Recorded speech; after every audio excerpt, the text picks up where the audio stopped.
नमस्कार प्यारे विद्यार्थियों, आप सभी 11वीं क्लास के छात्र छात्राएं ध्यान दें कि हम पाठ 1 जो नमक का दरोगा पूरा कर चुके हैं। अब है नंबर बारी जो है नंबर 2 की 2 का नंबर है मियां नसीरुद्दीन। आप जानते हैं कि पाठ का नाम व्यक्ति का नाम ही आ गया है, तो ये आया क्यों है इसका एक बहुत ही महत्वपूर्ण कारण है कि आप जानते हैं कि आप पाठ का नाम कुछ अलग होता है, सार्थक कोई और चीज होती है, कोई पदार्थ हो सकता है, कोई कहानी घटना हो सकती है। यहाँ पर क्या है, एक व्यक्ति है मियां नसीरुद्दीन, बोलने का तरीका देना कि मियां नसीरुद्दीन, इसमें है ध्यान दें कि ये नाम क्यों रखा गया और लेखिका कौन है, तरसना सोबती। ठीक है, तो पाठ का नाम में थोड़ा सा अटपटापन है। आप जानते हैं कि एक व्यक्ति है मियां नसीरुद्दीन और वो चाहते हैं कि उनका जो खानदानी पेशा है, जो पुश्तैनी उनका कार्य है, वो आगे तक चले, वो कुछ समय तक चल के बंद ना हो, लोग उसे भूल ना जाए।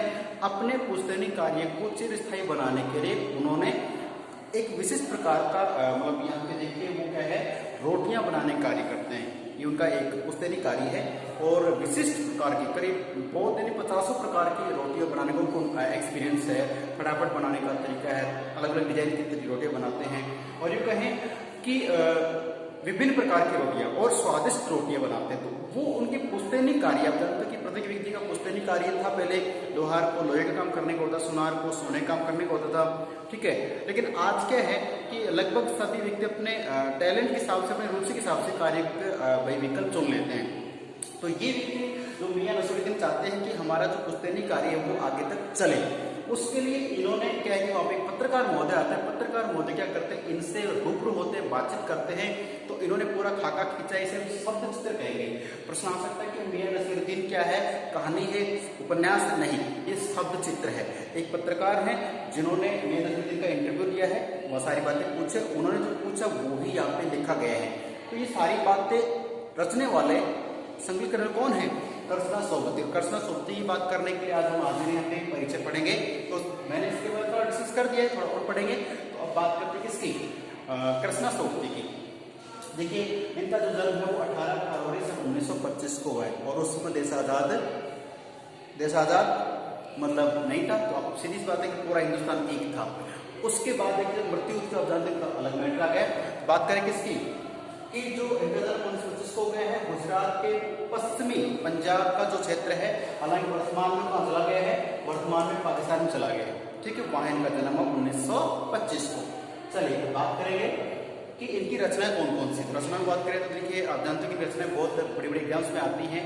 तो पहली रचना इनकी देखिए जिंदगी नामा उर्दू शब्दावली का, देखिए इसमें नुक्ता लगा हुआ है, बिंदी लगी नीचे क्या है, तो कै गै ज़ैफ़ ये कुछ शब्दावली जिनके नीचे नुक्ता लगती है। नुक्ता समझते हैं ना, नुक्ता राजस्थान के जयपुर जिले में जो ढूंढाड़ी प्रदेश है, गाँव का क्षेत्र है, वहाँ आज भी क्या होता है, मृत्यु भोज होती है। मरने के बाद अगर कुछ भोजन बना के गाँव को खिलाया जाता है, उसे नुक्ता ही कहते हैं। तो नुक्ता वो तो एक कार्य हो गया है, एक मतलब उनका रीति रिवाज हो गया है कि नुक्ता हिंदी भाषा में किसी कै गै ज़ैफ़ इनके नीचे अगर बिंदी लगती है तो उसे हम नुक्ता कहते हैं। ये ध्यान रखना है। अब बात करें कि देखिए जिंदगी नामा जिनका एक उपन्यास है, दिलो दानिश, ए लड़की और समय सरगम, 4 उपन्यास है। जिंदगी नामा, दिलो दानिश, ए लड़की, समय सरगम, ये 4 उपन्यास किसके हैं, तरसना सोबती के, याद रखना है। ठीक है, एक लड़की है वो समय के सरगम में चलती चलती दिलो दानिश, दिलों के भाव लिखती है, किसमें, जिंदगी नामा की डायरी में। सीधी सी बात है, एक लड़की है समय के सरगम में बह रही है, अर्थात गाने सुन रही है, भजन कीर्तन सुन रही, कुछ मान लीजिए। और उस समय एक लड़की है समय सरगम में सुन रही है, किसको, दिलो दानिश, दिल की बात सुन रही है, और क्या लिख दिया उसने, जिंदगी नामा। 4 उपन्यास किसके, तरसना सोबती के। अब बात करते हैं आगे, डार से बिछड़ी। अब मानो समय सरगम में एक लड़की जो क्या करती है, गीत लिख रही है, तो अब वो क्या है, डार से बिछड़ गई। बच्चों का ये कहो कि जो लड़की है उस समय सरगम में दिलो दानिश, दिल की बातें, जिंदगी में लिख रही थी। उस समय क्या हुआ कि बाकी मित्रों से अलग हो गई। डार जो मित्रों की मंडली थी, मित्रों का जो पेड़ था, उससे वो बिछुड़ गई, अलग हो गई, लिखने बैठ गई ना। तो क्या हुआ कि डार से बिछुड़ गई, उस ग्रुप से अलग हो गई। अब डार से बिछुड़ के मित्रों की मंडली से बिछुड़ गई, तो मित्रों ने क्या कहा, मित्रों मर्दानी, मित्रों ने उसको मित्रों मर्दानी कह दी कि तुमसे अलग हो गई है। अब क्या करती है कि जब वो मित्रों मर्दानी हो जाती है तो उसे याद आया कि भाई अपने मित्र मंडली से अलग हो गए। तो उसने क्या सोचा, थोड़ा अफसोस किया, टेंशन किया। तो ऐसे ऊपर मुंह करके देखती है तो ऊपर क्या था, बादलों का घेरा दिखाई देता है, खूब सारे बादल उमड़ जाते हैं, काले बादल। ठीक है, लेकिन कुछ बादल हैं वो क्या करते हैं, उस समय रहते हैं बाद में सूरजमुखी अंधेरे के, अर्थात उन्हें सूरजमुखी का एक पौधा दिखाई देता है जो सूर्य की तरफ हमेशा अपना चेहरा रखता है, ऐसा मानते हैं। देखिए ये पहला तो क्या था, 4 उपन्यास थे जो मैंने आपको बताए हैं। 4 उपन्यास जिंदगीनामा, दिलोदानिश, ए लड़की, समय, सरगम था। बात करें उसके बाद में इनके जो कहानी संग्रह में क्या था कि धार से बिछड़ी हुई है, मित्रों मर्दानी है, बादलों गहरे और सूरजमुखी अंधेरे के 4 क्या इनकी कहानियां, 4 उपन्यास, 4 कहानियां क्लियर। अब बात करते हैं कि हम हंस मत, ये एक क्या है, इनका शब्द चित्र है, संस्मरण है, ध्यान रखना इस बात का, क्या है, संस्मरण है, शब्द चित्र इसे कह सकते हैं। और हम हंसमत जो संग्रह है उसी में से पाठ निकल क्या है, मियां नसरुद्दीन निकल क्या है, ये बात का ध्यान रखना है। अब बात करेंगे इस शब्दों के आलोक में, शब्दों का प्रकाश में, शब्दों के आलोक में, तो ये 2 क्या हो गए, शब्द चित्र हैं। तो ये था इनका साहित्यिक परिचय। मैं आपको बता दूं प्यारे बच्चों कि ये जो जन्म, शिक्षा, माता पिता, उनका नाम, ये होता व्यक्तिगत परिचय।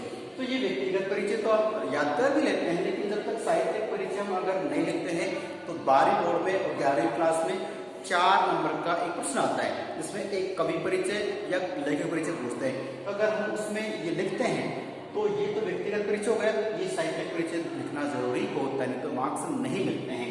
अब बात करें किसकी, प्रमुख सम्मान की बात करें तो साहित्य अकादमी सम्मान मिला इनको, हिंदी अकादमी का सलाह का सम्मान मिला है। उसके बाद देखिए इनको बहुत से राष्ट्रीय पुरस्कारों से सम्मानित किया गया था। और इनकी अभी हाल ही में जैसे बात करें 25 जनवरी 2019 को, यानी 26 जनवरी से एक दिन पहले 25 जनवरी 2019 को इनका देहांत हो गया। ठीक है, तो ये याद भी रह जाएगा, 1 साल हुआ तो ठीक है, बात करते हैं। अब बात करें एक विशिष्ट बात कहती क्या थी कि कम लिखो विशिष्ट लिखो, कम लिखना विशिष्ट लिखना, और मैं कहूँगा कि कम बोलना अच्छा बोलना, ये भी कुछ टिप्पणी जो याद रखनी चाहिए हमारे को।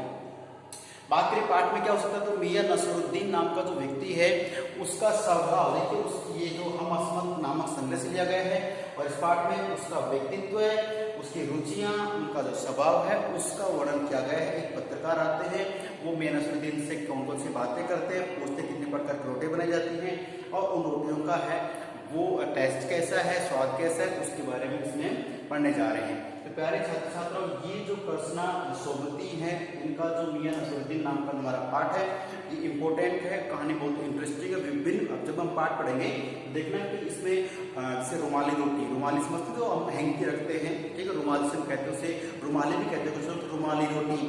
तो ये कौन है, ये नान भाई है, तो नान भाई खानदान, नान भाई का मतलब होता है कि उसपे ही धंधा है। नान जिसे जो खाना बनाने या रोटी बनाने वाले होते हैं, विशिष्ट प्रकार की रोटी बनाते हैं, और ये अपने काम में बहुत यूँ कहें निपुण है। उस निपुणता का परिचय देने के लिए ये पाठ की बात करें, इसमें उन्होंने वर्णन किया है। ठीक है, तो अपने पुस्तकीय कार्य को आगे बढ़ाने के लिए जो इंटरव्यू छपा है, पत्रकार द्वारा जो बातें पूछी गई, लिखी गई, वो क्या है, कृष्णा सोबती ने एक पाठ को बनाया, सचित्र खींचा है, इस पर ध्यान रखना है। तो मेन असर के लिए कवि परिचय होगा, कवित्री परिचय कहिए, लेखक परिचय, लेखक का परिचय हमारा पढ़ रहे हैं यहाँ पे। इसके बाद पाठ को एक साल के रूप में पढ़ेंगे और आपको उसके वीडियोस भी मिल जाएंगे जो पीडीएफ के रूप में आपको अवेलेबल हो जाएंगे।